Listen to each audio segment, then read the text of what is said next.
Okay, good afternoon, everyone. Because now it's already 3 p.m., so we can start workshop today.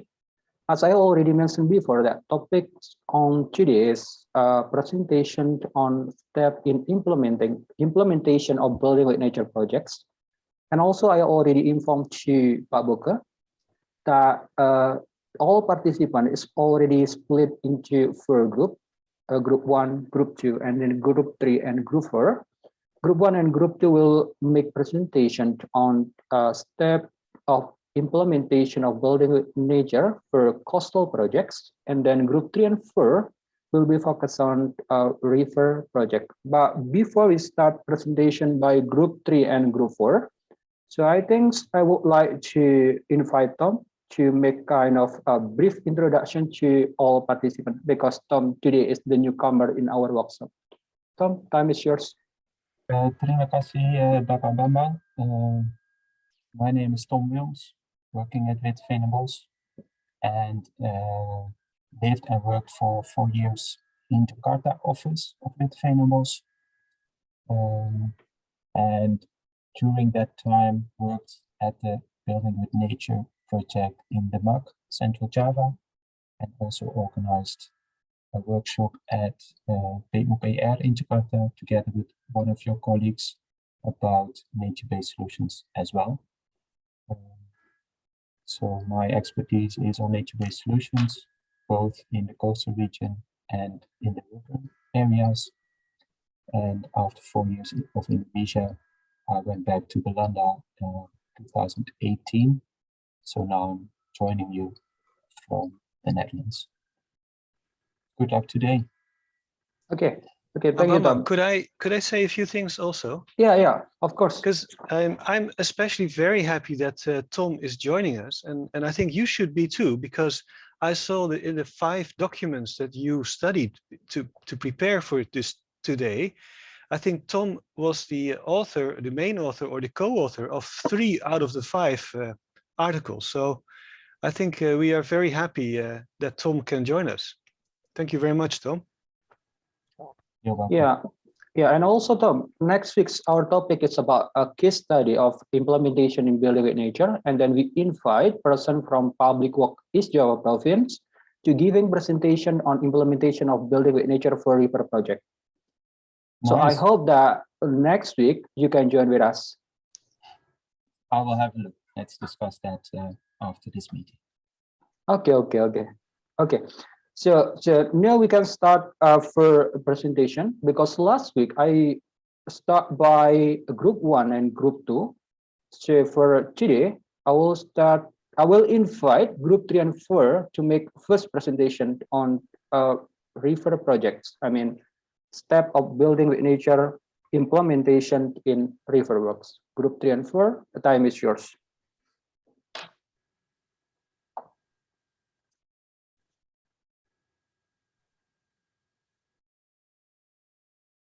Okay, just for your information, that the role play for today is almost similar to last week. So first, group 3 and 4 will make presentation on river work, building with natures, and then continue by group 1 and group 2 for presentation in coastal work. And after that, group 1 and group 2 will make a response to the presentation of group 3 and 4, and also vice versa.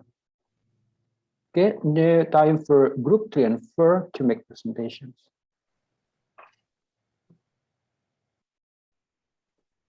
I think Pak Jatwan could use that because group 4 will be developed by Pak Doni, and Pak Doni didn't join yet. Oh, okay. I will share my. Can everyone see my screen? Yeah, we can see clearly, Pak Jatwan.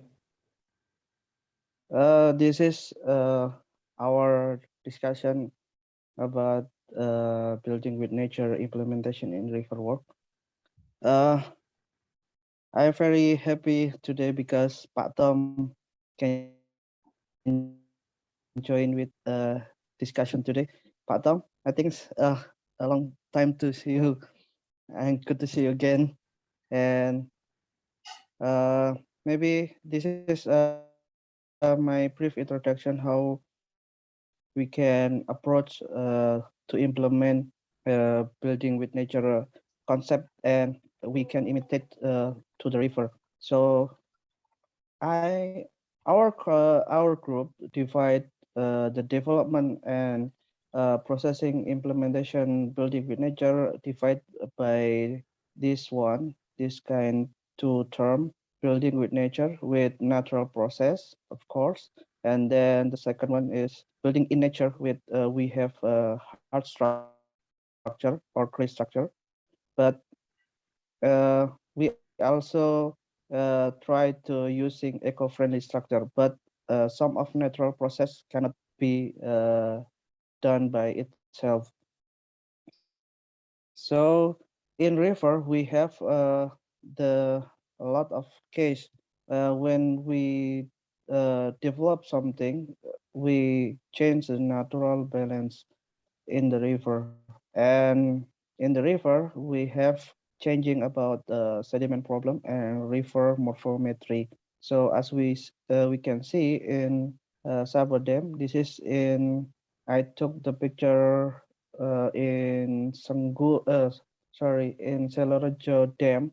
In the upstream, they have a lot of sediment like this one. So when we want to implement the building with nature concept, uh, as I know about the building with nature concept, we identify the problem, and then we try to check the variable of the problem, and then collecting the data, and then check impact and benefit analysis, like Eric from TU Delft said. And then we try to implement something like this one. This our ministry, sorry, Ministry of Public Work in Indonesia. They have a motto like one catchment, one plan, one management, and one policy. But something may be very difficult in one policy, I think. So we check. Maybe our group is not quite detailed for only for structure, but we want to implement, and we hope the implementation uh, can be work in the future. So we try to define root of the problem, and then maybe see the alternative solution, maybe the good one, the worst one, or maybe we do nothing, because sometimes do nothing is the best way to let the natural process doing by themselves. And then we try to make a scenario of development, so seeing the process, the progress also, and then check the concept and the impact. And then we compare every scenario and see the minimum risk, and then the adaptive and sustainable solution for the future, and then try with the simple step, because every simple step is need to be prepared. And then for the long term, we also need to evaluate the development. This is what happened in the coastal zone, but we think we can adapt, monitor, and evaluate as we implement in coastal zone. We also having problem also in dredging in the dam like this one. When in the coastal zone, we use sand motor to fill the sediment. In the river, we must take out the sediment from the dam. So we also want to make sustainable, as we discussed last week about how we can make this three variable become sustainable. So we think every aspect still have their own power. So we also discussed with Bu Yuni last time about using how to analyze the problem, like using INN or something like network solution like this one. So we can the first thing is we can mapping, and then we can choose the right one to solve the problem in the river. And then we also try because this is in the river, also near in the surface, so we also check the annual crops also and land cover about crops, so the river can be let the natural process do their work. And then for sediment transfer problem, we try to uh, reducing the sediment transport from land to the river. And then we also try to check the flood control and check the river capacity. Is that okay or need to be redesigned again with uh, adequate discharge for this years or and for the next future. So, and for the construction phase, we checked also existing dam to reduce speed of river flow when we got the river flow become more higher, and also control the peak of the flood discharge also, so we can control the destruction of the water also. I'm sorry. So we also check about the hazard, uh, what the if we put the structure, how it will be works. It is need a soft structure or hard structure, or we use prevention with non-structure with like flood mitigation and social planning, and using community to take service for what flood hazard prevention. We also uh, um,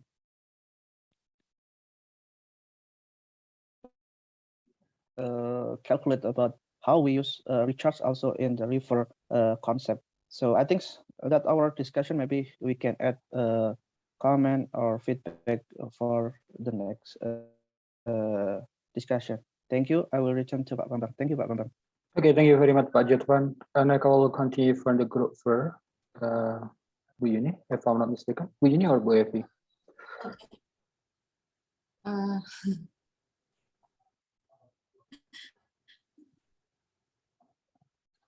Okay. Pak Bambang, could I ask a question in the meantime? Just follow me that By the he way, has another meeting. Bu Yuni, yeah, Pak Boka. Yeah, could you also mention who are the members of the group when you present? Because I think group 3 is probably bigger than only Pa Jatvan, and same for group 4, I guess. Oh yes. I am a group We I'm sorry, Pak Bambang. We have same member like previously, me, and then Pak Rianto, Miss Dian, and Bu Emma, and then Hidayat, Pak Hidayat, and then Pak Runi. Okay. Only one of them cannot join this discussion, I think. Okay. Bu Dian, Pak Roni, Bu Emma already in here, and Pak Rianto already in here also. All right. Thank you. Now it's my turn. Yeah, Bu Yuni. Yeah, you can proceed Okay. your presentations. Okay. Okay, good afternoon, everyone. Today presentation for from group 4. Sorry, this is from group 4. Actually, in this presentation we try to present the implementation of BWN and in Indonesia, especially actually in river, but I would like to choose a bit different with Pak Jatwan. So I choose the case in the city. Here I choose in Jakarta and Surabaya. Of course, in the implementation of EWRM, we have to know about the understanding of the system. We can see from this picture, and also for the second one, identify alternatives. The third one, evaluate its alternative. Fourth one, define the selected solution, and then the last one, prepare the solution for the implementation. So here is, I just like to focus on the implementation of the BWN. We can see here that the typical of reactive development cycle. We already knew very well in the beginning, our nature like this one, face the natural environment, and then due to the increasing of the population, also the economic. So now our city, this is here in Jakarta. I think Pak Pauke and Tom also knew very well about this kind of the situation. This is the built environment also, and the area of the surrounding of Jakarta, we can find also about the impulsive development. And then how about the impact of the very little bit, I think, terrible condition. So we can get the impact, one of them, as kind of the flood in almost in the rainy season. So we have to do the corrective approach. We have to do the green infrastructure, low impact development, integrated stormwater management, sustainable drainage system, also water sensitive urban design. We have to do such kind of the effort. And then now I will talk about the LID. For this is a new philosophy, how about the maintaining functional relationship between the terrestrial and aquatic ecosystem, and how do we have to do the keep water where it falls, and then with the new principle, decentralized source control, distribute multifunction or multi-benefits, and then we have to do new approach to all ideas. So prevent, retain or detain, filter, infiltrate, treat, use, and conserve. And then this is the photo that in Jakarta, in the UI area campus. We can see here that here's actually this is grass, but this is not really can the water rainwater cannot really infiltrate here, because this is look like not the in the real or natural soil. And then here's, but this is good because many trees here. So in this area, the rainwater can infiltrate much compared with this one. And this is no infiltration at all. And then this is also equipped buffer of Kenanga. This is the area of UI campus. And this one, this is, even though this is the road or street, but this is from the, we call the, from the impervious, we call in bahasa is pumping. So the water, the rainwater still can infiltrate in the ground. And this is aquatic, artificial lake in the UI. And then this is also a good example. Here many green or plantation here, but this one not good because this is from the water cannot infiltrate here. But this is a good the example of the street. And then after we know about the condition in UI campus, so we try, actually not me, only not me, but this is our colleagues. They did the simulation using the tools. How how if we implement the BWN in the UI campus about the flood management system. So we can see here that from the annual hydrology, first we have a existing land use here, and this is the explanation. How about the design without PMP tools is consists of the BWN, but this is without and this is with. So we can see here that the annual surface runoff without BWN, still we have much water for surface runoff, around 22 inch per year. And this is with WN, that will decrease up to 9. And for the annual infiltration without BWN, only 4. But with BWN, this is the infiltration increase about 7. So that's here is good example about the implementation of BWN in UI campus. And the other example is the integrated flood management in Surabaya city. Here we can see that the cost of the flood in Surabaya, they have geology look like Surabaya consists of the 3 areas with the different geological condition, beach area, swamp area, they also plain area. And also for the topography, Surabaya, which is a coastal city, with majority 1 up to 3 meters mean sea level. And so the other problem is for soil, consists of alluvial and grumosol, which causes land subsidence and increase the sediment load of the drainage. And the other problem is land use change, also less coordinate about the pump with the bosom, and also sedimentation.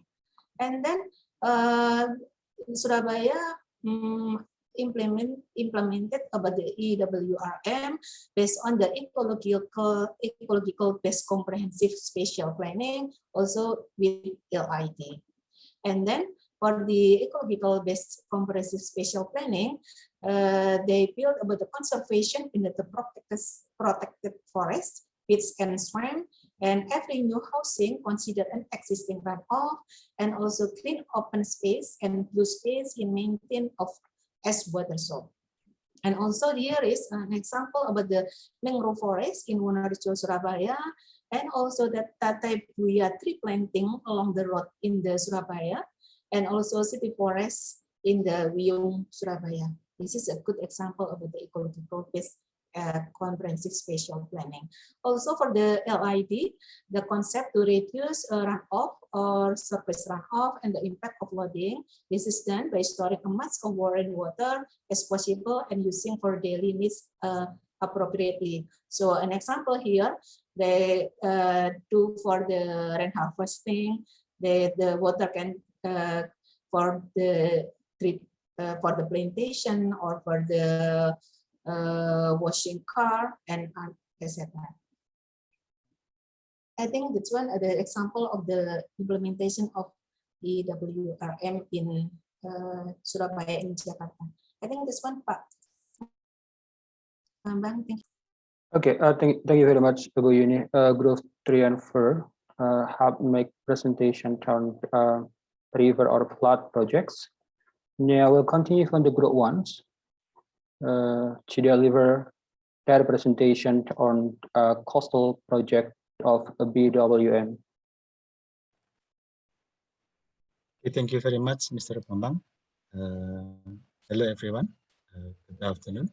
It is a pleasure to talk to you and discuss to you all today. And our group will present beach nourishment lesson from Bali Beach Conservation Project that taken from experimental station for coastal engineering, Ministry of Public Work and Human Settlement. And the member of group 1 is M. Ferry Dermawan, Sebrian. Unfortunately, Sebrian cannot join with us because also have a discussion with Taris in Netherlands.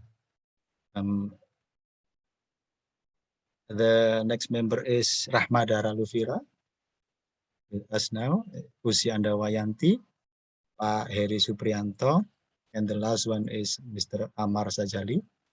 But also, unfortunately, Mr. Amar still have discussion with his professor in Japan, so we cannot join with us today. Okay, the background of this lesson is about Bali Island is the world famous resort area. The existence of beautiful coral beach is one of important tourism resources. Nusa Dua, Sanur, and Kuta beaches are representative resort beaches in Bali. However, the beach erosion has become significant since 1970s, together with tourism development. This induced the serious damage for tourism industry in Indonesia. To rehabilitate this condition, beach conservation project has been conducted as the first biggest beach conservation project in Indonesia. Location of Bali beach erosion in Tanah Lot, Kuta, Nusa Dua Beach, and Sanur Beach. And the coastline of Bali is about 430 kilometers and 18% area of coral beaches. The tourist industry centered in the southern of Bali, such as Sanur Beach, Nusa Dua Beach, Kuta Beach, and Tanah Lot, that occupy about 6% of the total coastline. The beach function in Bali is used for the purposes such as for ritual, marine sport, parasailing, jet ski, and marine tourism, diving, snorkeling, fishermen, recreation area, social and economical interaction, like this picture. For religious ritual in the beach, parasailing, diving and snorkeling, fishermen and recreation area, relax and sunbathe, and also for social and economical interaction. And this is the characteristics of Sanur Beach. The height of significant wave of more or less than 1 meter, and the periodic is about 9 until 11 seconds. And this is the characteristics of Nusa Dua Beach. The height of significant wave is a little higher than Sanur Beach, and the periodic of wave is also 9 until 7 seconds. A process of beach erosion, natural coral sandy beach would exist until 1960s. Beach erosion becomes significant since 1970, caused by large-scale coral mining to obtain the constructional material. This causes the increase of wave height and sun trap into mining hole. And the second one is disordered and illegal construction at beach front. For example, is construction of seawall and groin individual, which erosion was further accelerated. And this graph is this photo is documentation how the change of beach condition in Sanur. This one is taken on 1978, and this one is 2002, and is already damaged in the beach of Sanur. And beach nourishment of Sanur and Nusa Dua beaches. After completion of planning and design study, implementation work was conducted since 2001 until 2004. Beach field work was completed in 2003. Until 2015, shoreline monitoring survey is still continued to be carried out. Almost 12 years data have already obtained. And this is the picture of how the beach nourishment in Nusa Dua Beach and also in Sanur Beach. In Sanur Beach, the basic concept of beach conservation is to conduct beach nourishment with supplementary coastal structures in order to obtain static beach condition. There are some groin and with headland, and also in Nusa Dua Beach is also with groin and headland. And for Nusa Dua Beach, the sand nourishment volume is about 340,000 cubic meter, and for the Sanur Beach is about 300,000 cubic meter. And obtaining fill sand, the sand for beach fill was obtained from the offshore area with the water depth of approximately 25 meters. Dredged sand was transported and discharged by using a trailer suction hopper dredger, like this one. The Sandboro area is about in the front of the beach that have a water depth about 25 meter, with dredging and also pumping to the beach. And design of the beach nourishment layout design, the first one is alignment of shoreline after beach fill was basically designed to keep the right angle to incident wave direction. The second is numerical analysis using multi-line shoreline model and the experimental formula by Su, 1989, were conducted to predict the shoreline change near coastal structures such as groin, headland, and offshore breakwater. And the third one is width of beach fill was decided as 20 meter in average in order to obtain almost same condition before erosion. So the width of the sand nourishment is about 20 meter. Section design, beach slope and berm elevation were set to keep same condition as present. Beach slopes is about 1 to 8 until 1 to 10. Berm elevation is about +4 and +4.2 meter. This is the structure design of Sanur Werdapura. This is the headland, the groin with headland, and also with headland. To minimize crown height and with considering utilization and landscaping as far as to keep function, and to apply curvature sheet.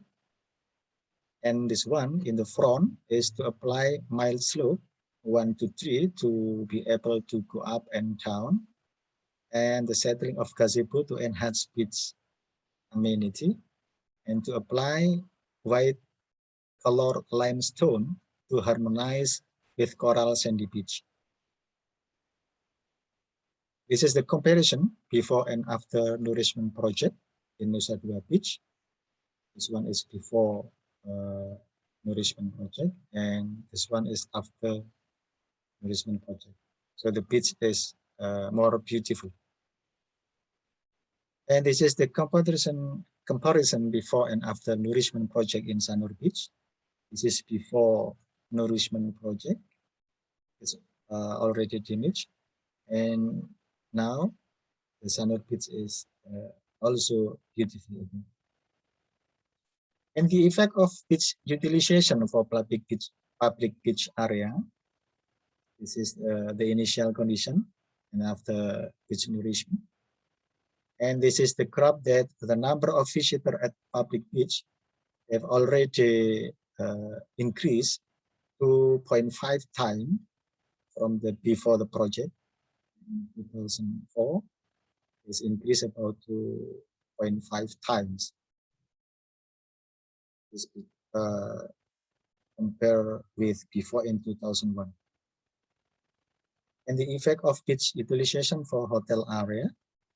This is the before the initial condition before sand nourishment, and this is after sand nourishment.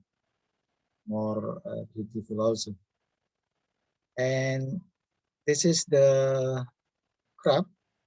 The increase of hotel guests on year 2000 until 2008, but already decreased in 2003 because of an accident in Bali. And but from this point, is already increased and year to year. So this is the last part of our presentation. Conclusion. Beach Nourishment Project is the first big-scale beach conservation project in Bali Island, which is world-famous resort in Indonesia. And stable condition could be obtained in most of project area. However, at several locations, the continuous shoreline change was also observed. Therefore, continuous shoreline monitoring survey is very important to conduct the adaptive management, including the consideration of future supplementary beach field. Thank you very much for your kind attention, and I'm back to Mr. Bambang. Thank you. Okay. Yeah. Okay. Thank you very much, Pak Ferry. You're welcome. Okay. Next, the last group, group 2, still in coastal projects. I would like to invite the member of group 2 to deliver presentation on coastal project. Belinda, the time is yours.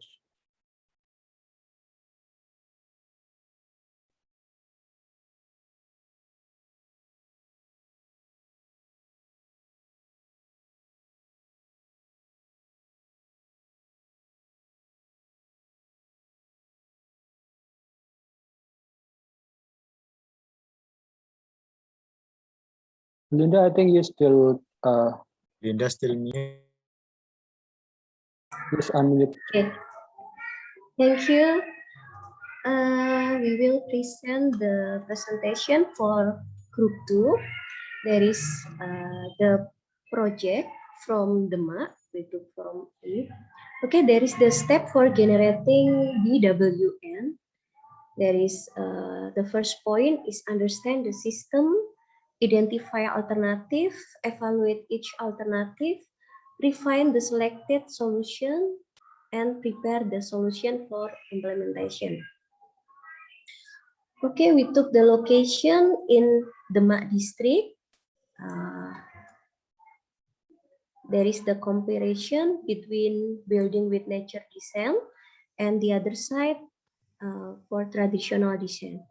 And building with nature design, a sustainable solution for a safe and productive coastline using the building with nature approach with green nature-based solution such as mangrove restoration are combined with gray area, with gray structure or hard engineering techniques such as permeable structure. With this innovative approach table, mangrove coastline are built that reduce flood risk, erosion, and saline intrusion and can adapt to sea level rise. And then in traditional design, there is dams and seawalls as a single solution are ineffective in muddy coast. Hard structure like dam and seawalls have proven to be ineffective as a single solution along rural mud coasts and often exacerbate erosion. They also tend to be expensive. And then in this project, the communities in Northern Java are suffering from coastal erosion, affecting hundreds of kilometers of coastline. In the district of Demak, more than 3 kilometers of land, including entire village, have already swallowed up by the sea. Instead of fighting nature with dams and dikes, building with nature solution work with and along the dynamics of nature. For example, by restoring ecosystem so that they once more provide protection against extreme events and offer valuable natural capital like shellfish, timber, or recreational opportunities, for example. In the building with nature program in Demak, stable mangrove coastline are built that reduce flood risk, erosion, and saline intrusion, and can adapt to sea level rise. Local stakeholders include communities are involved in design, construction, and maintenance of measures. There are three objectives of the program. One is rehabilitation of mangrove coastal protection system, and then revitalization of aquaculture ponds and training of local inhabitants for self-supportiveness. And in our group, we are focused on the point of rehabilitation of mangrove coastal protection system. And mangrove perform a number of ecosystem functions such as coastal protection, carbon storage, wildlife habitat, water purification, and ecotourism. The mangrove coastline has deteriorated due to erosion aggravated by less effective control measures, leading to lost valuable land and agriculture ponds. The objective is to restore the coastal system by building stable mangrove coastline that reduce flood risk, erosion, and saline intrusion, and can adapt to sea level rise. Moreover, organic litter from mangrove enrich the water and may improve water quality, and mangrove roots absorb heavy metals. This all can be achieved through a holistic and stakeholder inclusive approach with local communities, governments, ecologists, socio-economists, and engineers. And then there is the rehabilitation of mangrove coastal protection system using permeable structure. There is the initiation for mangrove coast rehabilitation using permeable structure. The principal objective is to build a stable coastline with reduced erosion by stimulating the rehabilitation of mangrove of the most vulnerable parts of 20 kilometers of affected coastline in Demak district. The restored coastline should be able to adapt to sea level rise to some extent. A stable coastline will enable a revitalization of the aquaculture in the communities in Demak, which will provide income for the inhabitants. Part of the income earned shall then be reinvested in maintaining and further strengthening of the mangrove coastline, thus obtaining a sustainable development cycle. This inspiring Building with Nature pilot is initiated in which paradigm shift towards water infrastructure solution is triggered, aligning coastal protection with the interests of economic development and care for the environment. This is the planning design for mangrove coast rehabilitation using permeable structure. In 2012, the Indonesian government asked for support to address the severe coastal erosion in northern Java. Hard infrastructure like dams and seawalls had proven to be ineffective along the rural mud coast, exacerbating erosion and being unstable and expensive.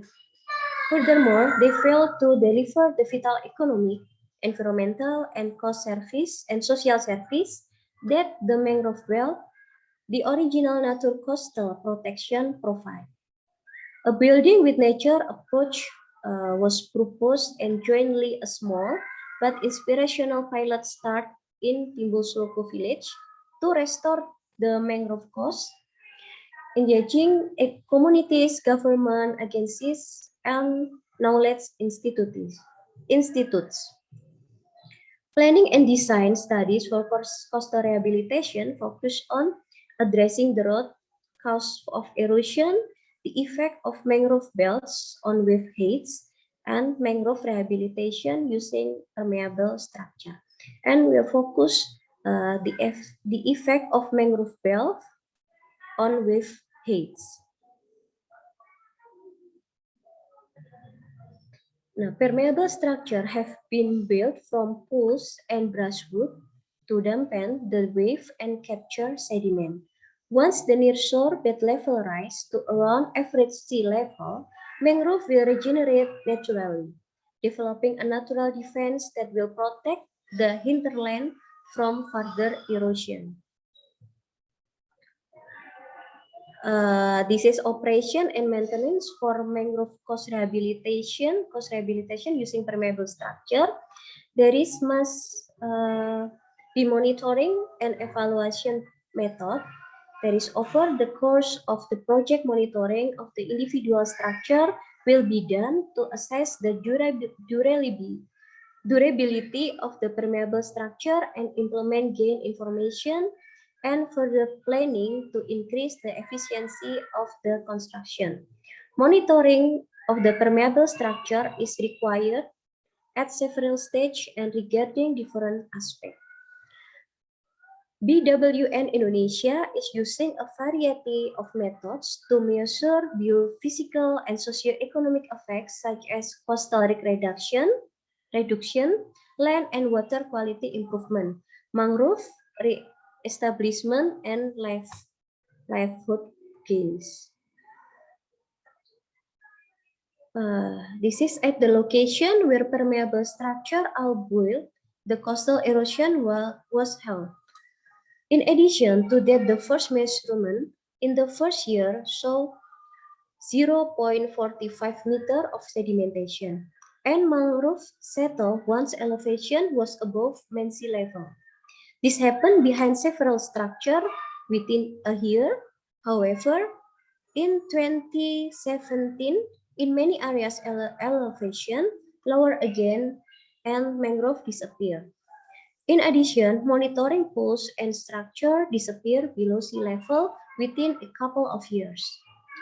Subsidence having several causes, among which unsustainable groundwater extraction, seems a lot more safer in this rural area than initially thought. This is the permeable structure in the coastline area. The permeable structure function well when they are well maintained.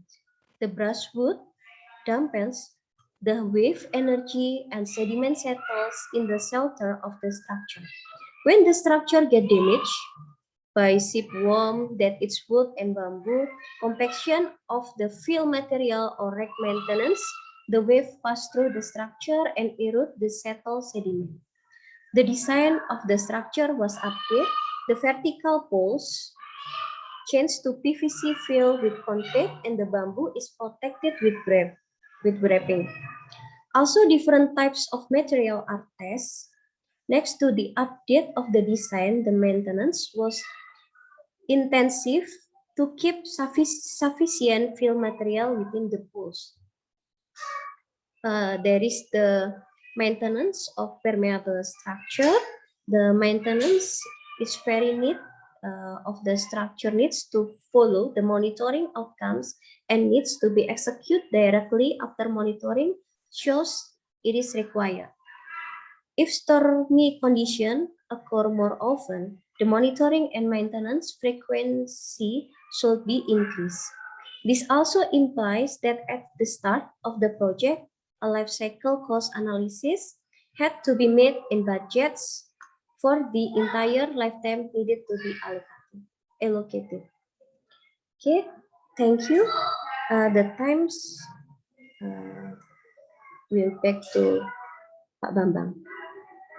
Okay, thank you very much, Bu Linda, for Pak Boke and also Tom information that the member of group 2 is Bu Linda, and then Pak Eri, and then Bambang, and then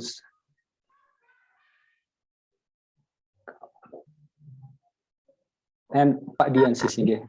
They all member come in this sessions. So just to give additional information that Belinda already explained about the implementation of building with natures in a coastal project in Demak, and also give additional information on after design and also implementation of building with nature, and then followed by maintenance and also monitorings. Okay, next I will continue for response. So I will invite group 1 and group 2 for giving response to a group 3 and for presentations. Could you get my voice clearly? Yes, loud and clear. Okay. Is there any response for other group? I mean, group 1, group 2 to group 3, group 4? Okay, we'll start by Pak Jatvan presentation. If I'm not mistaken, mentioned about building in natures and building with natures. Could you explain in detail what is the difference between building in nature and building with nature? Because mostly in here is newcomer, include me, so we want to get deep understanding on term building in nature and building with natures. Okay, thank you for the comment, Pak Bambang. As we know, building with nature, maybe I represent from group 3. I will maybe inform you about what kind of term building with nature and building in nature, because most of us maybe develop building in nature. It means we build something in natural ecology, right? And then well, we always change the natural and ecological system over there. But in as I know and as we know in our group, we discuss the term the building with nature is the point of building with nature is let the natural process do their works, like the sediment can be transport from upstream to downstream by themselves. But when we discuss about building in nature, it means we use like something like soft structure, but the function is still like gray structure. It like hold the sediment in the river and cannot let the sediment and natural process do their work. So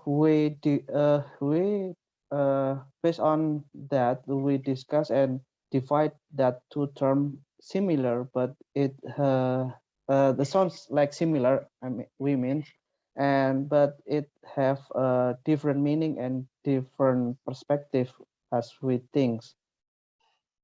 Maybe that's we can discuss later. Maybe I was. Okay, thank you, Pak Jatwan. Is there any comment to group 3 and 4? Okay, thank you, Pak Bambang. Okay.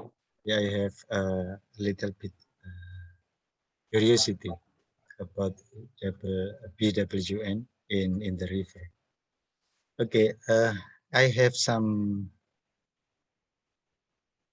material from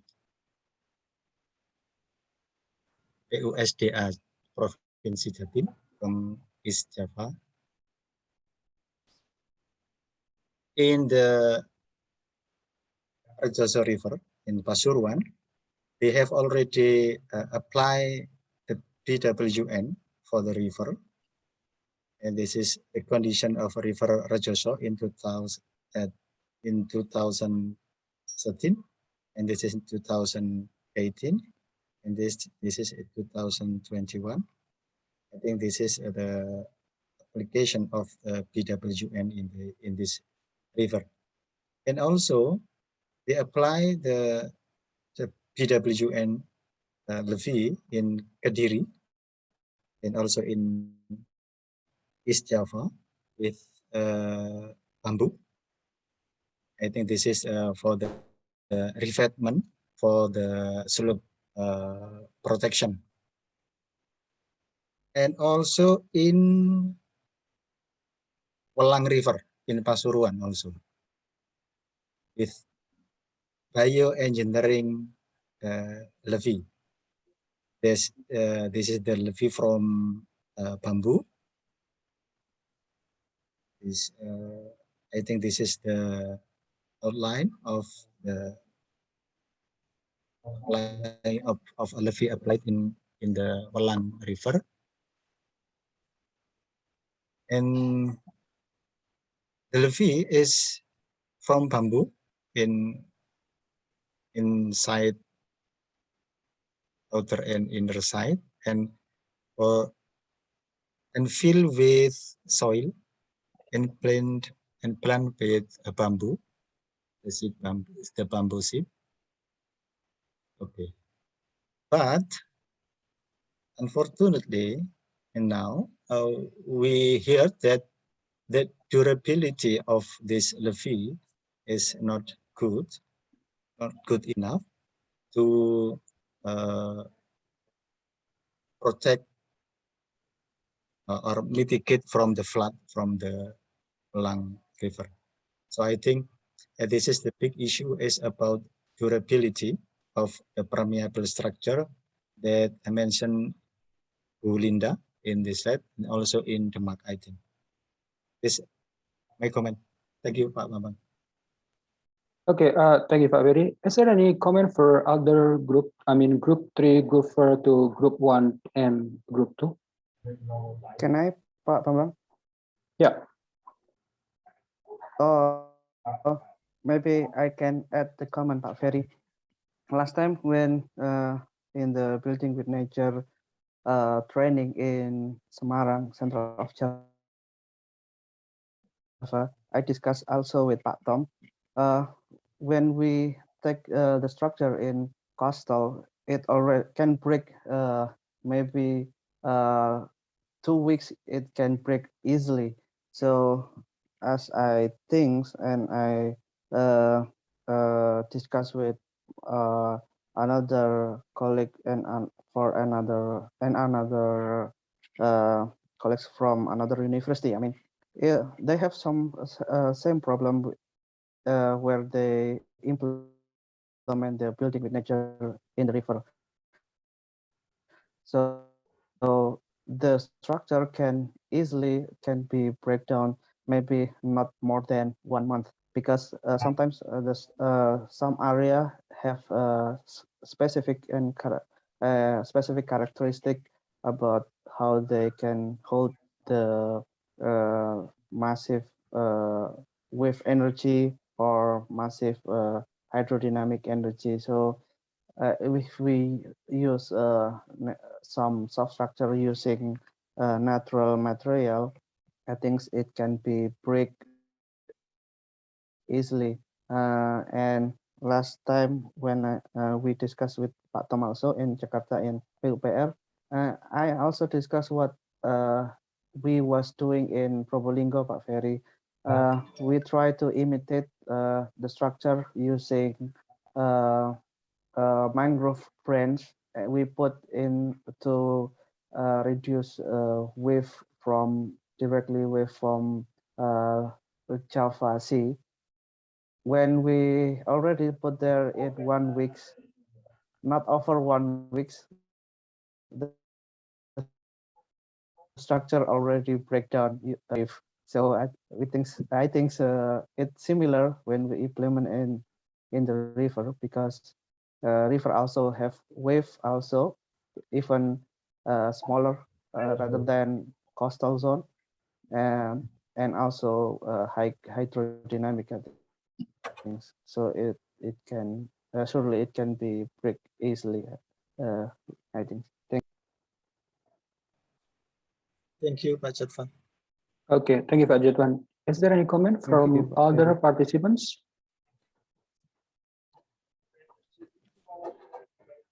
Tom, do you want to add some things? Yeah, because I know that you have experience in implementation of building with nature in Indonesia, and as you know that in one slide from group 2 and also slide from group 4, if I'm not mistaken, mentioned about the step-by-step implementation of building with nature. One of that step is a cost-benefit analysis. Do you think that cost-benefit analysis like project in Demak is feasible?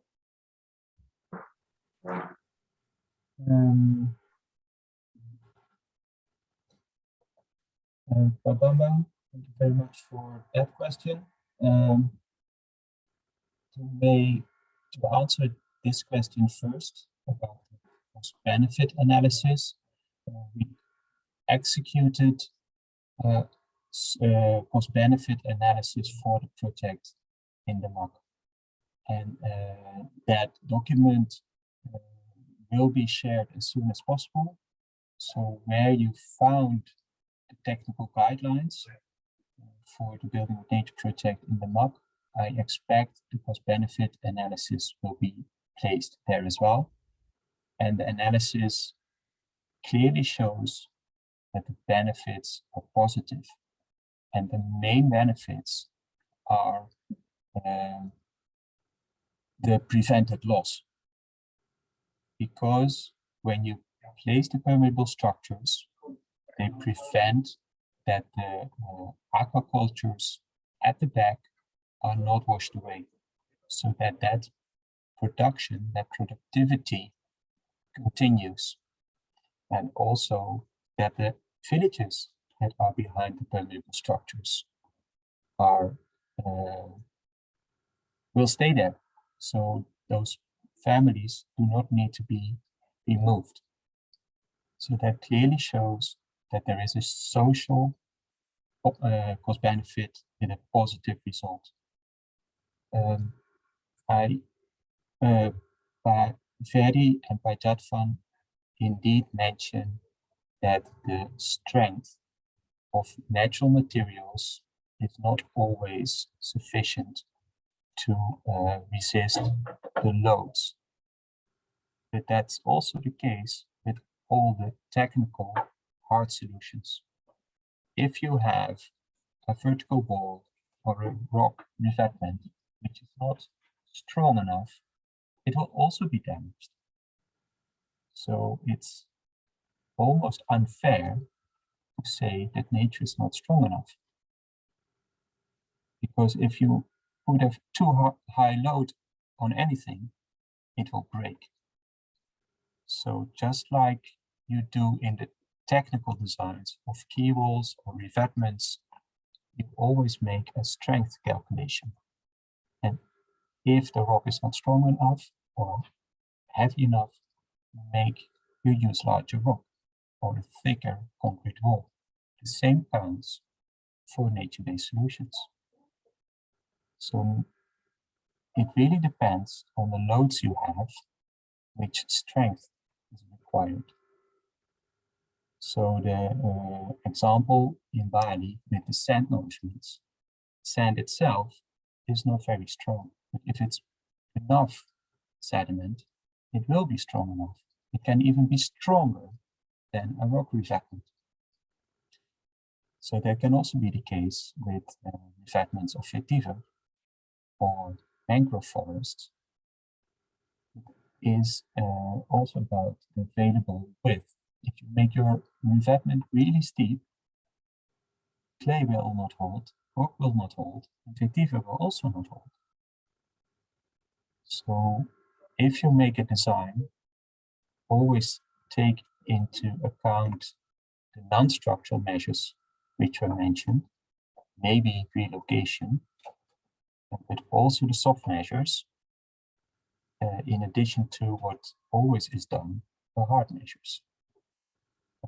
And to add to what Jadvan explained about building in nature, building with nature, in the technical guideline number 1, which you received, you also find in chapter 2 some explanations about building in nature, building with nature. So have a look there as well, what the differences are and how it evolved in the Netherlands, but also around the world.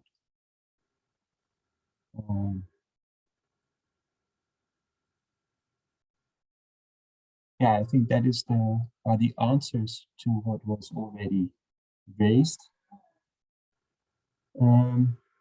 It was nice to see at some groups that there were actual locations already looking into actual problems.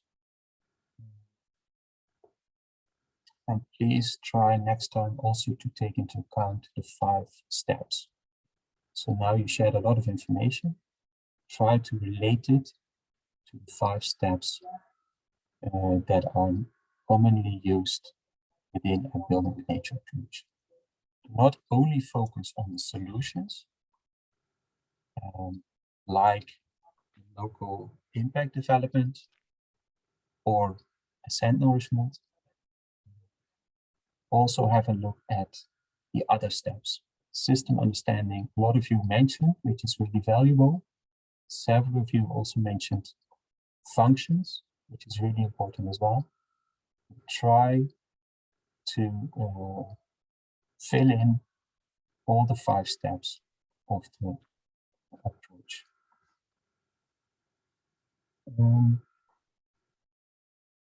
I think that was for me for the 2 groups for the rivers. Maybe Bauke, you can share your views or your observations. Yeah, I can share a few. If it's my turn already, Babambang. Yeah. Okay. I have one general question for all the groups, and since we now start with group 3 and 4, and that had to do also with my question: who are the group members, the team members? And that's, of course, when you ask an engineer what is the problem, he will come or she will come with an engineering problem, and especially when you ask an engineer what's the solution, of course the engineer will come with an engineering solution. When you ask an agronomist what is the problem, he probably will point out well, it's the crops you plant, or he come with an agricultural solution. When you ask a sociologist what's the problem, of course the sociologist will say, well, it's how the people are connected or whatever. And of course, since I'm a stakeholder specialist, I will say the problem is the connection with the stakeholders, and the solution is the communication with the stakeholders. But before I come to that, my question to you is, and I think it's also in the 5 steps, I saw it somewhere, how do you form your team? Is your team only consisting of engineers? Then you know you're bound to be too narrow, because the engineers think of engineering things. So my question to you is, how did you compose your teams, and have you considered of adding non-engineers to the team? So that's a question to, well, actually to all of you, but since we're now discussing groups 3 and 4, so groups 3 and 4, how did you go about your team composition, and how did you go about the contribution from the different team members, the different disciplines?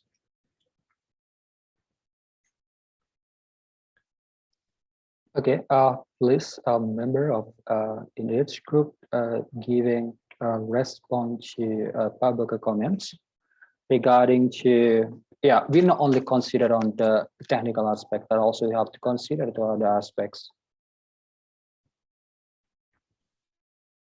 Abu Yuni, is there any response or comment to public questions before?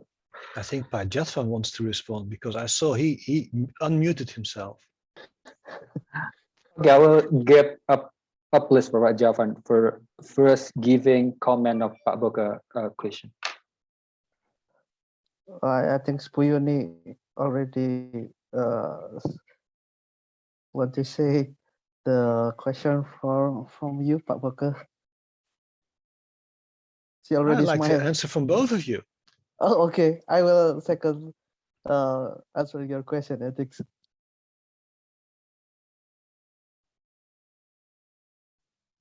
Please, Spuyuni.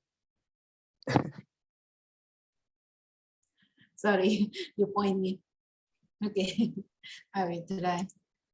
Thank you, Pak Broker, for the question. Actually, this is also, I don't know, this is in my opinion first. Maybe my other member will say later. In my opinion, about the how to accomplish about the between the engineering and non-engineering, is it right, Pak Bambang? The question is. So actually, this is also, in my opinion, not easy, because in my opinion, in engineering itself, this is we also have difficulty. An example, maybe we have to implement or apply one method, but we have to check also or compare with other methods. This is just only in engineering. Of course, for the non-engineering, this is, in my opinion, also more difficult, because this is related with the human who live, an example, who live in the surrounding area. Maybe an example in the map, how to remove the people if we want to build something over there. So in my opinion, the how to compose is we have to talk between the, maybe in Indonesia, maybe Mbak Tom and Pak Bako also knew very well. If we call maybe tokoh masyarakat, maybe we ask the tokoh masyarakat to talk to the people, maybe in their lower position, to talk how to do the great thing about the BWN. So I think we have to collaborate with, maybe we call stakeholder about the tokoh masyarakat. I think about the composition. That's one, Pak Bambang. Maybe So can I respond to that, Pak Bambang? Yes. So if I summarize what Ibu Yuni says, it doesn't matter if a team consists of only engineers, because engineers also know how to talk to other people. So you don't need sociologists or whatever.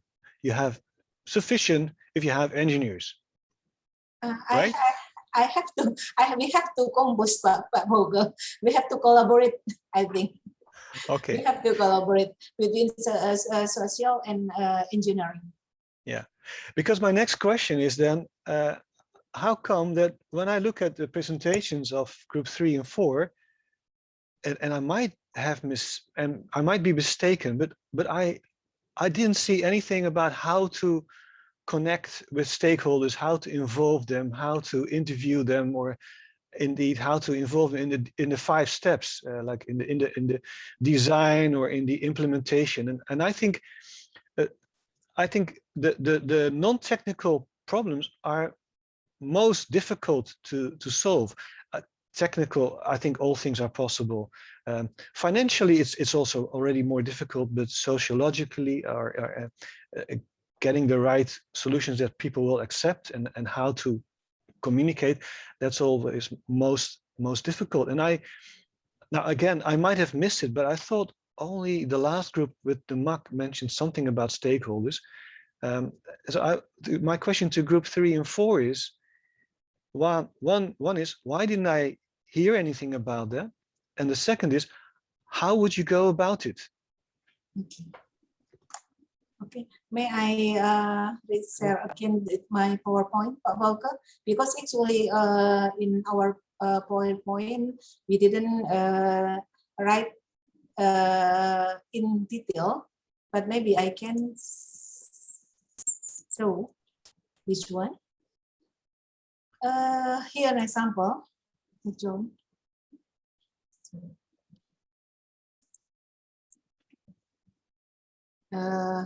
We can see here. Actually, this is also conservation in protected forest pits and swamp. And here, every new house consider, and we have to reduce the surface runoff. So this is the people, or the, not only for the, I mean, the government, but this is the every human being should care about in their own house. So this is about how we can maybe ask to the people who build maybe a rainforest in their own house. Maybe this is just an example. This is they did in Surabaya already. Also, this one, this is in the campus in the Surabaya also. This is actually this is not a government, but this is the public, or yes, private, I mean. So this is, they try to collaborate for its method, but not only for the maybe in the campus, but we can also apply in the small community like this one. So maybe sorry, I didn't explain more detail about the before this one. Well, yes, I can see that surely part of the measures have to do with what people have to do, but how it came across to me is that you mention it, but how are you going to involve them, and how are they involved in making the choices? How are they involved in the design? I didn't hear that, and I'm not saying, well, actually I'm saying, but I just noticed that the two groups have a lot of detail on the technical aspects, but almost no detail on the stakeholder engagement part. And I think that's really that's a lack. I think you should have that. Okay. Even if you have good consideration, good reasons why you do it in a limited scale, I think you still should be aware of it. And I think it would help to be aware of it if you have more than engineers in your team. Okay, thank you for your suggestion. Thank you, Bapak Uga. But what's Pajatvan's answer to it? Okay, Tom raise hand, Pak but maybe Bambang. Tom already Okay, raised hand. Tom, your time, Tom. You want to escape, Pajatvan? No, No, no. I would like to Can I? add, Oh, or if I just briefly add a bit about the project in the MAC, which was, as Babak already asked, and I would like to explain or elaborate a bit about it. It was a team with many different disciplines, engineers, ecologists, but also and from different organizations. So engineering companies, construction companies, governments, and also NGOs. But that was only the team from the consortium. There was also a large involvement of the local community. The team of Wetlands International lived for 4 years in the villages. So they really, in that way, had good contact with all the people involved. Also, the local UNDI, the local university, was involved, as well as KKP and PUPR. So to get to a successful project, you need more than only the technical component, like Bauke also mentioned. It's about, and the finance is important, economy is important, society is important, environment is important, and also the institutional policy part is important. And I understand that you really focus on the technical parts, which are already quite difficult, because it's more than only the technical hard structures, but also now you get softer structures. As mentioned by Jadvan, there are also the non-structural measures, but you can only come to the best conclusion when you involve everybody. If you leave people out, the result will also become less and less optimum. So please think about them and involve them as well. I know it's scary, it was scary for me as well, but it's fun to do and you learn a lot. By Jadvan, now your answer to the questions of Babak. okay. I'm sorry, maybe our presentation not quite detailed about every part of like NGO stakeholder, and maybe I can share my screen right now, Pak Boke. Can you see my screen, Pak Boke? Yeah. So every aspect of and every point of view we already consider in our discussion, like social, we take part in social point of view over here, like government and political issue over here, and then economic, like funding and something point of view over here. And as engineer, uh, our part is take in environment. This is what our part and how we can connecting social and environment become this part like variable, and then how we connect with our engineer point of view and economic point of view become viable, and how we think this building with nature concept like more have term like have benefit for every people. And then I think we must invite to from social science to make social approachment for the community and government over here, because we cannot stand with our own. And then social also have part with economical issue also. So how we can this three part become one, and I think if we can make this three part together, I think the sustainable and can the structure of not only structure and the concept of building with nature can be that term can be become like spirit for the future. So not only engineer part, but I think every maintenance building with nature can be done by community itself. So we not only depend on government, but the community service also take part over there. And then if they realize how it will be take advantages if they keep the building with nature concept, I think they will stand with building with nature concept also for the future. I think I agree with Pak Boke and Tom said before. Every aspect must be see and must be concerned about it. But maybe we not clear enough to explain who should take part, and then what should we do, and then what step clearly. Maybe I'm sorry, but as in our experience, we already work with a lot of people and different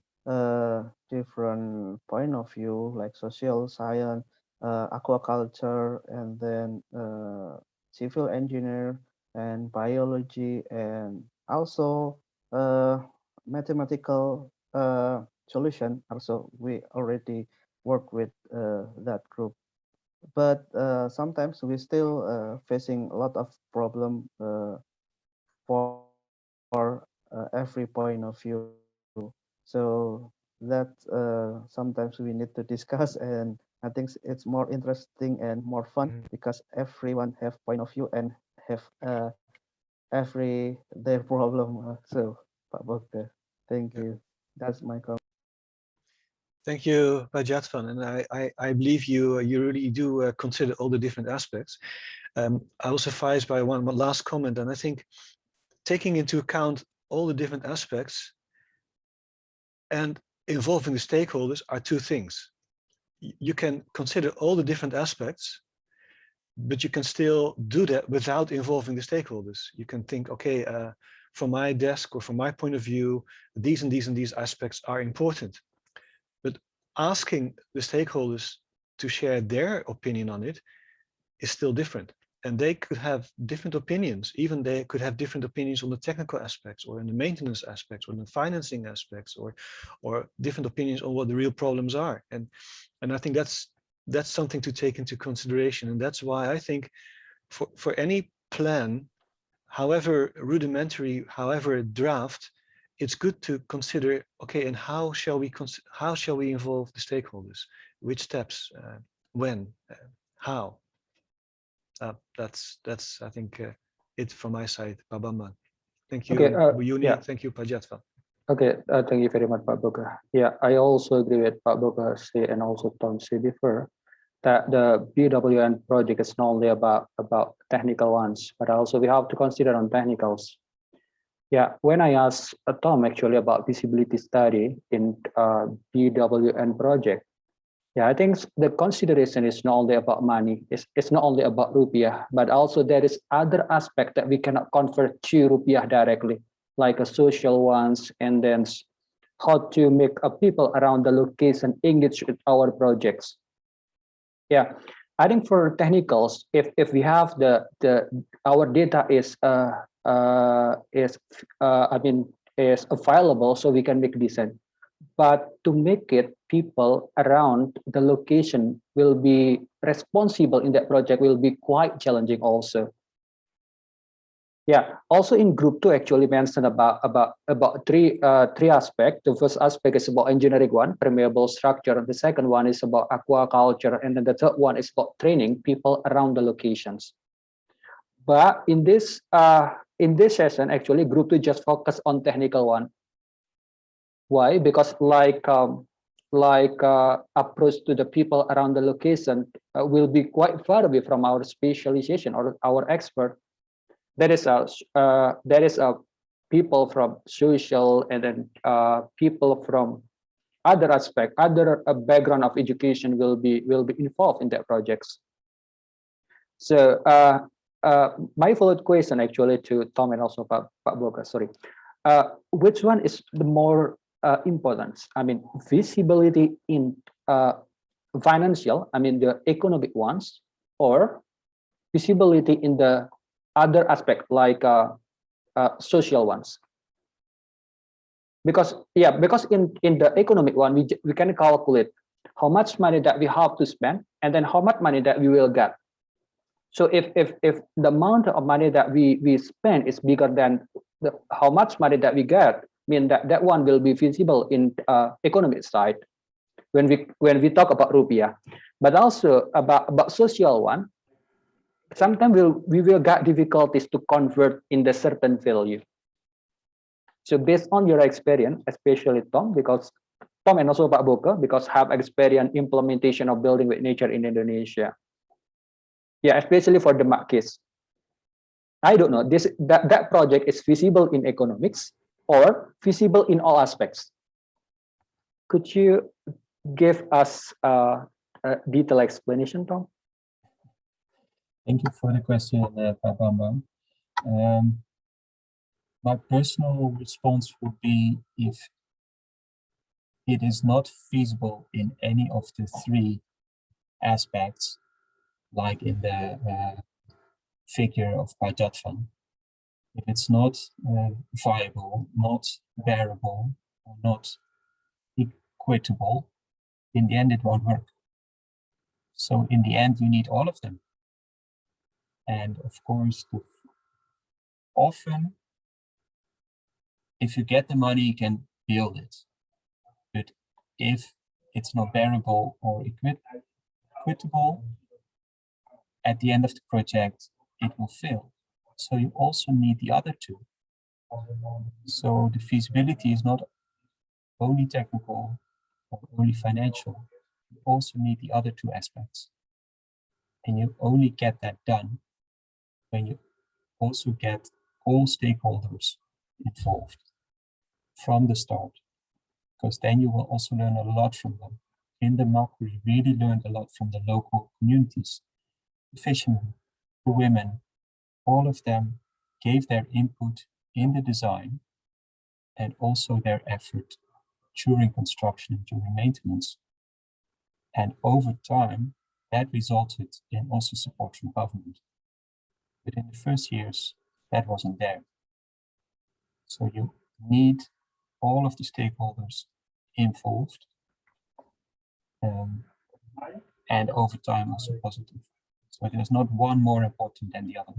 The most important thing is talk to everybody at an early stage. Welcome. Yeah, if I can add, of course, I agree with Tom. They're all three important. And I think it's also, the main question might be where to start.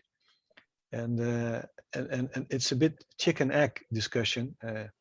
If you don't have the money, how can you start? How can you even talk to people if you, because you have to have your salary or your DSA or your Wang Roko, you have to have some money. But on the other hand, I think having a lot of money is also dangerous, because if you have a lot of money, you might think, oh, why bother about all the other aspects? I can construct it anyway.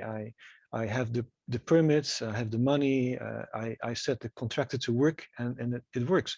So in a sense, it could be a blessing in disguise if you don't have enough money, because then you really have to involve all the different parties who have a stake in it. And if they recognize they do have a stake, and if they are involved in a good way, if they listen to, they feel, okay, yes, this is really going to help me. And they have some money, they might be willing to invest it. And then from stakeholders, they become shareholders. And that's, I think, a key in a successful project. And I think, of course, I only have been in a very limited way involved in the Remark project, but as far as I can see, the success of the Remark project is that the people really felt it was necessary. They really had a stake, and they saw it. They saw what was in it for them, and they were willing to invest their time in it, and I guess also some money.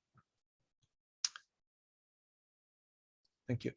Okay, thank you, Pak Boga. Is there any comment from other participants? Okay, Pak Boga, if Pak Boga and also Tom, perhaps other participants will give additional comment also. I think when I see in the project of Remark, where people around the location is involved in that project and then construct the permeable structures.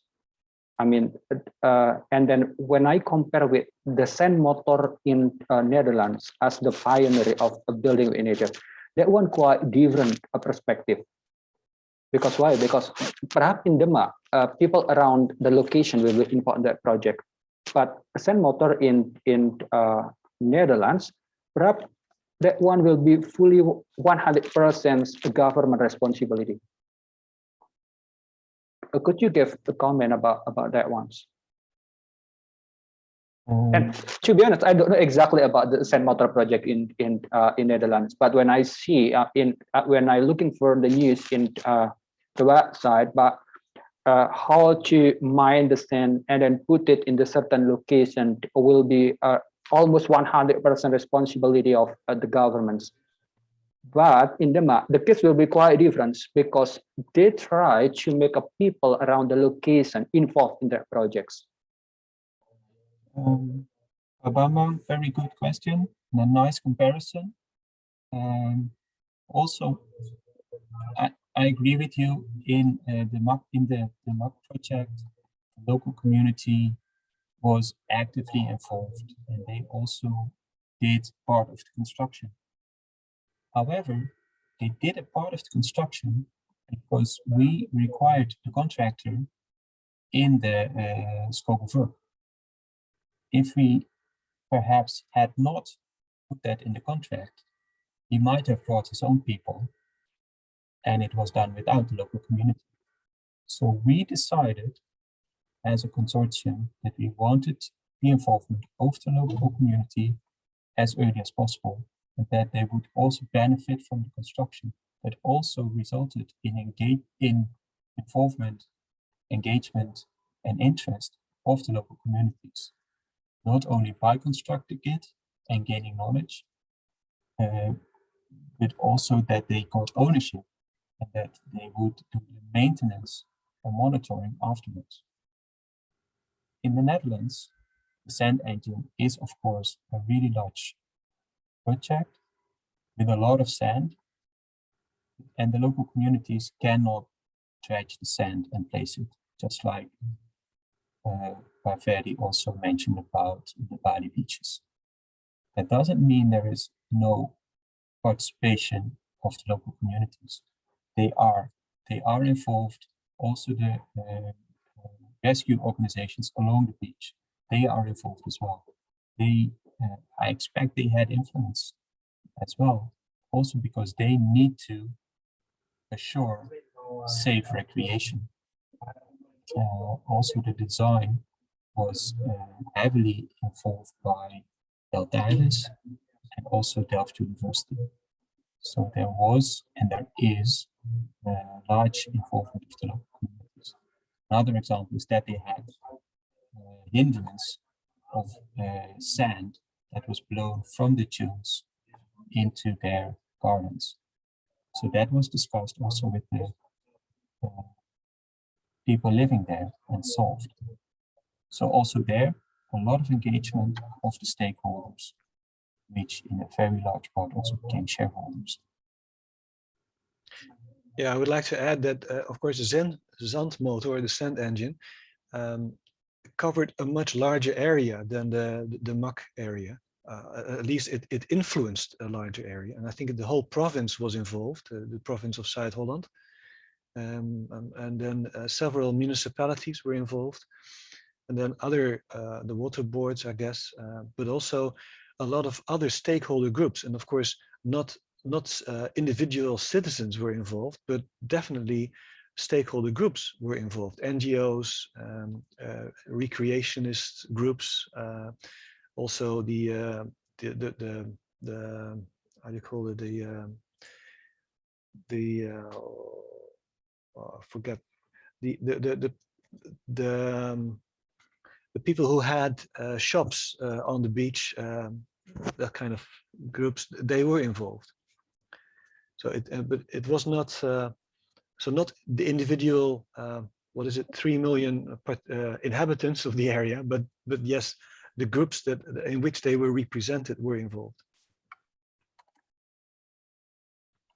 And that's the thing also with stakeholder engagement. You have to be, that's why you have to make a stakeholder analysis. What kind of groups are there? What is their stake? What's their influence? And to understand what you can do, and they have to be organized. Otherwise, it's very hard to involve them. Okay, thank you very much, Pak Buka. Is there any comment from other participants?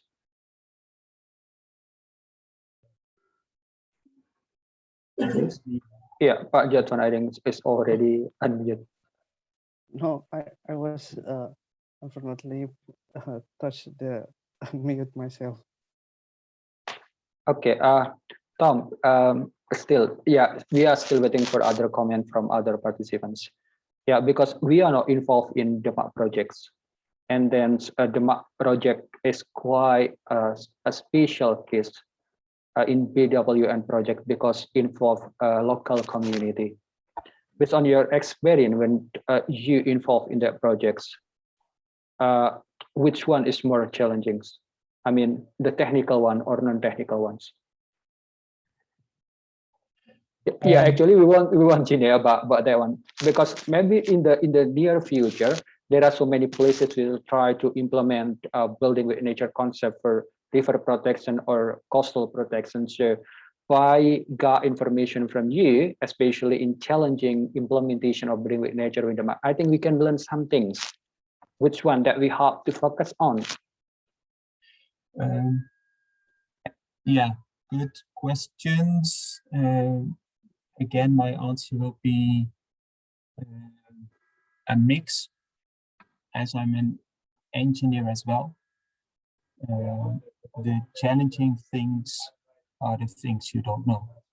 Like by Bauke, in a way, also said, as an engineer, I will look for engineering solutions, and I say I can manage it. So please involve all the disciplines, ecologists, social specialists, economic specialists, and then there won't be any issues, because they can all solve their part of the puzzle. But if you leave disciplines and stakeholders out, those parts that you leave out will become challenging.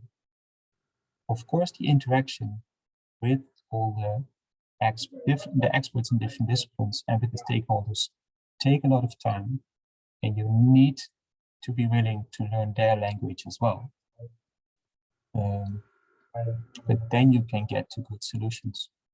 And I think that's one of the reasons why the MAC project now is a success, and the sand engine in the Netherlands is a success as well, because you involve different disciplines, different stakeholders, and together you get to a good solution.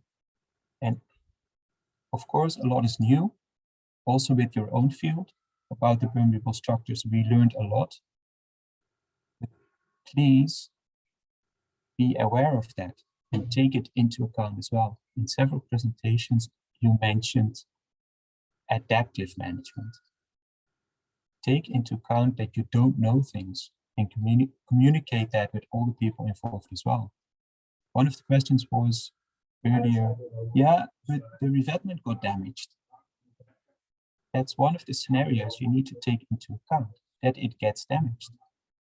Maybe after 5 years, maybe after 3 years, maybe after already in the first year, but take it into account. So monitor it and be adaptable as a team as well.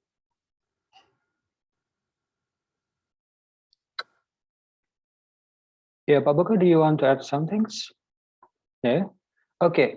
Still regarding on a project in the Pak Jatvan, do you want to say some things, or do you want to add some things, or giving comment? Yes. Okay. I'm please. still curious with Demak project. About Demak project, I think I'm still curious about what it will become, because as I know, the building with nature project already end, maybe if I'm not mistaken, in 2019. But some of structure and some of concept still try to implement and still continue in the map. But how we can make sure, and maybe this is my curiosity, how we can make sure that project is still continue, and for the future, how we can make sure the because I think some of expert already leave the project, I think, but how we can make sure the result will be like what we want, or what we I mean, all of people wanted and planned about it. How we can make sure it, maybe Pak Baka and Tom can give some insight about my curiosity, because I still wondering how building with nature will become in Demak and in center of Java. Thank. Yeah. Before Tom and also Pak Baka giving answer about Pak Jatvan comments, I would like to add something still about curiosity. Yeah, usually people will believe that gray structure will be quite powerful as compared with green structures. And then how to change the mindset, the people around the location. So to believe that, oh, building with nature, I mean, the green structure will be suitable for that one. When the people know that the green structure will be more powerful than, more stronger than green structures. I think that one also quite challenging for us. I mean, for engineer and also for social aspect, to make it people around the location believe that green structure can replace the gray structure that previously they believe that gray structure will be powerful or stronger as compared with green structures. Pak Bambang and Pak Jatvan, thank you very much for your curiosity, which are very valuable as well. And they are related. First, to respond to the question of Pak Jatvan, how to continue after the end of the project. The project finished just now, or in the last months, so it took much longer than expected. And the local community is continuing with it. Now they get money from the local government for maintenance and also for construction of new structures. And that was achieved because we involved the local communities and also the local district departments and the national government. And it took over 5 years before both the local communities got convinced and they convinced in the end the local departments from the district to allocate budget. And the district saw that the permeable structures worked. And that took time. And that is a nice connection to the question of Bambang, that it seems that gray structures, hard infrastructure is stronger than green infrastructure. If you go to the Remark district, then you see that the hard structures, the concrete walls that were built, are crumbling down. Maybe they're stable in the first year, but after 5 to 10 years, they are lost. And for the permeable structures, the softer solutions, of course, they get damaged within 2 or 3 years. But if you maintain them and repair them, on the long run, they are strong. No, they're not stronger, but they're more effective. Also, the cost-benefit analysis then is beneficial for going towards the softer solutions. But that's also why you need make a fair comparison on cost and also on life cycle cost. And often seeing is believing, or like the English say, the proof of the pudding is in tasting or eating it. You need to see it over time, and then you will hopefully get convinced. So that's why pilot projects and adapting, or being adaptable, is important to show how soft solutions can also work. And probably also related, I didn't see the full question of Barbauke, but also in Bali, the beaches are there for many years. And that proves that soft solutions or combinations of soft solutions and hard solutions can be more effective. But then you have to monitor and you have to show. Barbauke. Okay, thank you very much, Tom. Because the discussion is very interesting, so I forgot to ask Pak Boke actually, and also Tom, to giving a comment about the first group and the second group presentation. Because previously Pak Boke and also Tom is already give a comment to group 4 and group 3. So I forgot to ask Pak Boke to give a comment to group 1 and group 2. Yeah, but not only us. I think it's nice that group 3 and 4 can also comment on groups 1 and 2. So maybe correctly. Maybe those first, and we can take our turn later. Group 3 and 4. Is there any comment for a presentation from group 1 and group 2? We still have 11 minutes before 5 p.m. that we have to end up our session today.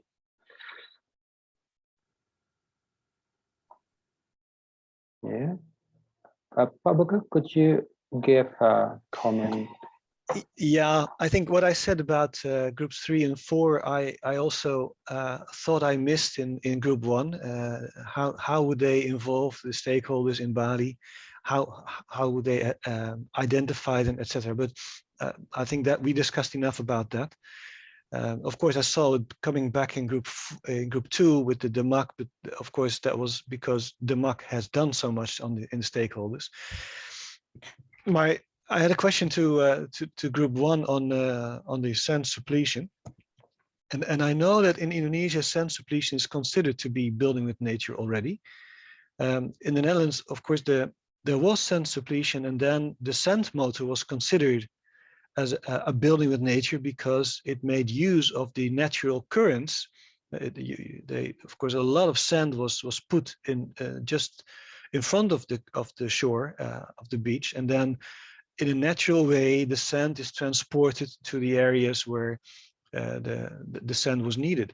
So I was just wondering why is sand suppletion on Bali considered to be building with nature? Because if I just look at it from what I know as a lay person, I think, okay, it's just digging a lot of sand in the sea and putting it on the beach. That's, yes, you make use of the natural material, which is sand, but how is it making use of the natural processes? Okay, Pak Ferry. Okay, thank you. Maybe I can give a little explanation about that, Pak Boga. But first, I'm sorry because my English is not good. Maybe we'll I mix think it's with good enough. Asa and it translate in below. Okay, I think building with nature is also mentioned about sun nourishment for, and this the point of kind of BWN, building with nature, and sun motor also.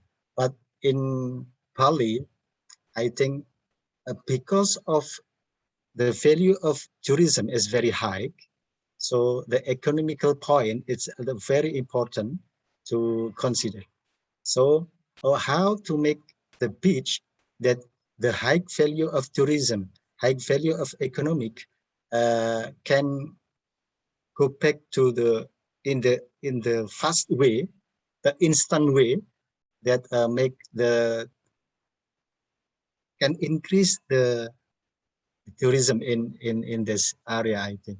So I think this the sand nourishment that we take from another part of beach in the front of the beach and dredging and send to the beach in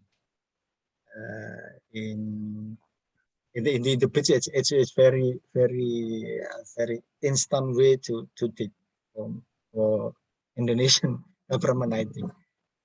So it is about economical point of view and also tourism, I think. And also the beach is also make the religious way to the community, community, because they have some place that for a ritual must be placed on the beach. Okay. Okay, thank you. Okay, thank you. And how could you make it even more building with nature? Okay, maybe sun motor is the choice. I think sun motor not instantly, but it's more will take more time. But in this case for Nusa Dua Beach and also Sanur, it must make some instant way how to conserve the beach, go back to the first beach because of economical point of view. Okay. Oh, thank you, Paveri. I think your English is good. Thank you. Thank you very much.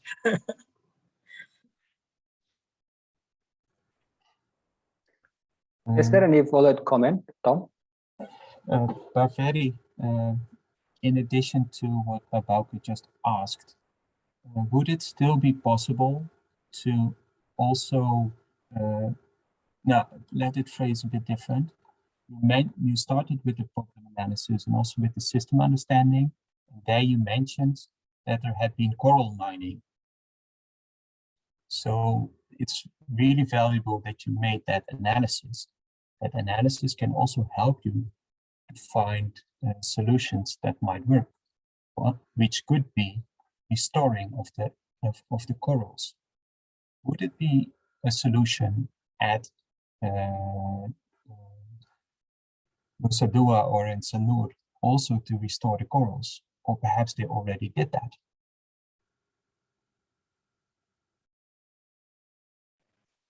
Yeah, okay.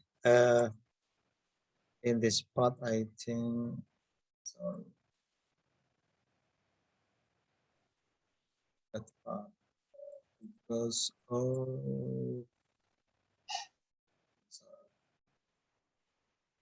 it is,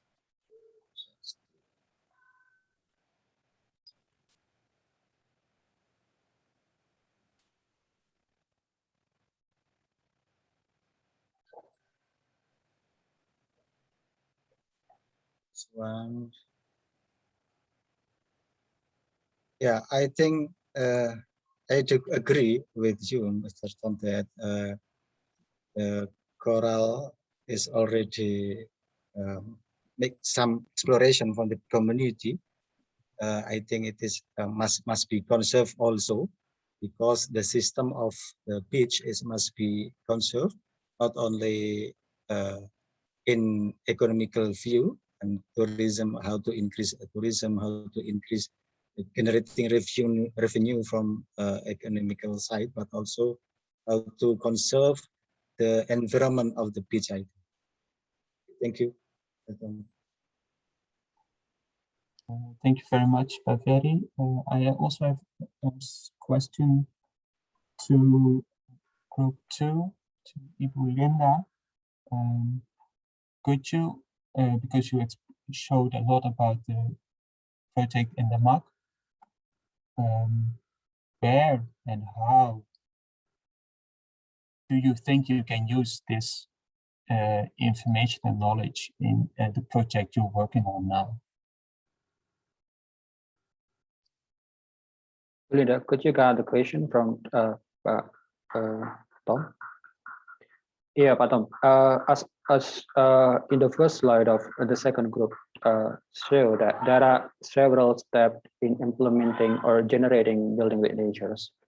I think different location will have different evaluation about the criteria, about the alternative of building with nature in that location. Yeah, perhaps for Remark, the suitable one is like a permeable structure. After comprehensive analysis, so the alternative will be the best alternative will be this one. But when we try to other location, I think we have to consider the situation also. I think perhaps in the certain location we cannot adopt 100% implementation of building with nature in the direct to other location. But perhaps we will have different challenging in implementation building with nature in different locations. Yeah, thank you very much for that answer. I agree that the measures can be very different, but that approach can be applicable at all locations. Yeah, because we still have 2 minutes. Pak Boga, could you give a conclusion remark, regarding to our discussion today, so we can improve from the next meetings? Well, I think I can say that I very much enjoyed it. And I appreciated the work of the 4 groups. And I don't want to repeat what I said before, but I think we talked about it in discussion involving others, disciplines, involving stakeholders, and I think, yeah, we added some aspects to it. You clarified something. I think maybe English could be a barrier for some participants. Next time, I think I would like to hear more participants also in the discussion. But again, I can imagine that English is a barrier, but maybe we could overcome the barrier by allowing questions in the chat in Bahasa Indonesia. So people can give their comments, questions or remarks. And overall, again, I liked it very much, and thank you for letting me participate in this, and keep up the good work. Tom, do you want to say something in the end of today's session? Yeah, next week, of course, we will meet again in the study case in building with nature. First of all, thank you very much for having me here. I really enjoyed the fruitful discussions. Also your curiosity, which is most important. Please always ask why. That's the way you learn. You all did a lot of research. Please share with each other, not necessarily with me, but with all the others, where you got all your information from, so that others can also use the same websites, the same papers to increase their knowledge. So share it in a presentation, but also please share your sources. And we had a very good discussion, and most was already mentioned there. So no need to repeat that. So good luck with all the work, all the upcoming workshops. And if you have questions, also send an email to us. We can also discuss further outside the workshops. So terima kasih banyak.